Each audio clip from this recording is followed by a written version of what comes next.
इधर बीजेपी सांसद अशोक रावत ने कांग्रेस और समाजवादी पार्टी पर महाकुंभ पर राजनीति करने का आरोप लगाया। उन्होंने बताया कि सरकार की ओर से तमाम व्यवस्थाएं दुरुस्त की गई हैं। कुंभ के खिलाफ दुष्प्रचार करने का गंभीर आरोप लगाया गया है। विपक्ष का काम तो उंगली उठाना ही है, क्रिटिसाइज करना है, लेकिन उत्तर प्रदेश में महाकुंभ में माननीय महाराज जी ने, हमारे सीएम साहब ने, योगी जी ने व्यवस्थाएं बहुत अच्छी करी हुई हैं और बहुत से देखिए श्रद्धालु बहुत ज्यादा संख्या में पहुंच रहे हैं। ये एक आस्था का विषय है और जो आस्था है उनको महाकुंभ पर स्नान करने का जो सब में श्रद्धालुओं में मन है वो लोग लगातार पहुंच रहे हैं, जिसके कारण वहां पर भीड़ बढ़ रही है और व्यवस्था करना प्रदेश सरकार की जिम्मेदारी है। उसमें महाराज जी पूरी तरीके से लगे हुए हैं।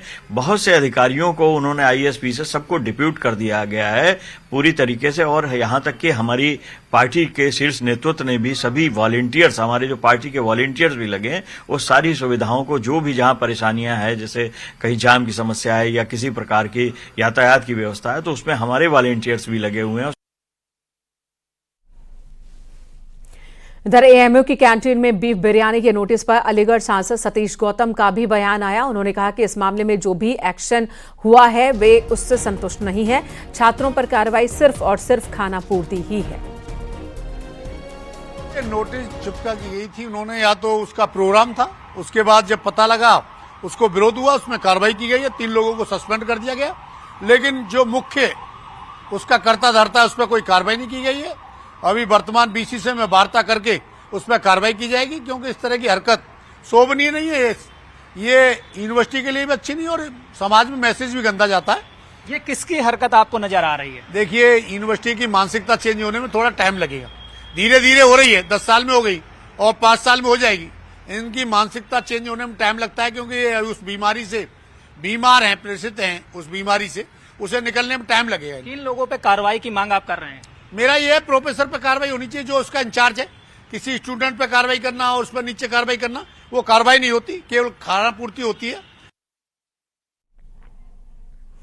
लखनऊ में समाजवादी पार्टी कार्यालय के गेट पर एक और पोस्टर लगा है और इस पोस्टर में लिखा है, बीजेपी हटाओ, संविधान बचाओ।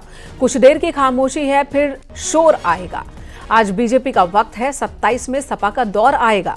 पोस्टर एसपी ऑफिस के गेट पर लगा है जो वायरल हो रहा है। ये पोस्टर सपा नेता रंजीत सिंह ने लगवाया है।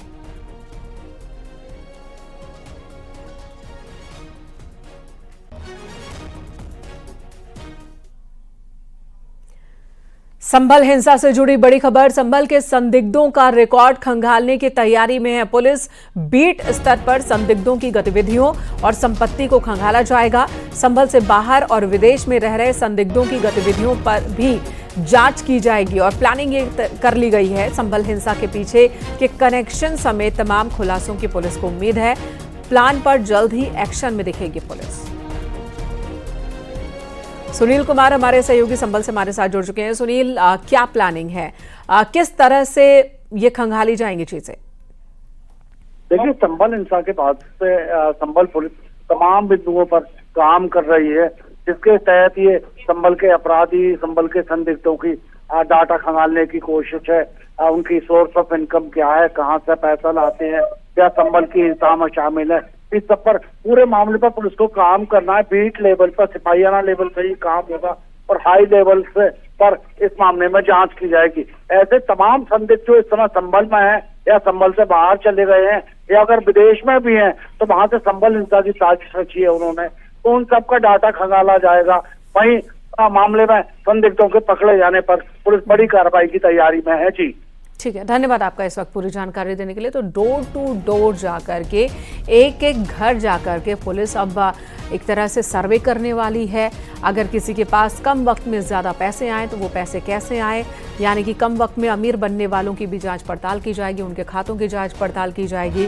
संभल में हिंसा के पीछे कौन कौन लोग मास्टरमाइंड के तौर पर हैं, किन किन लोगों ने पैसे से मदद की है, तमाम जानकारियां जुटाने की प्लानिंग यूपी पुलिस ने की है।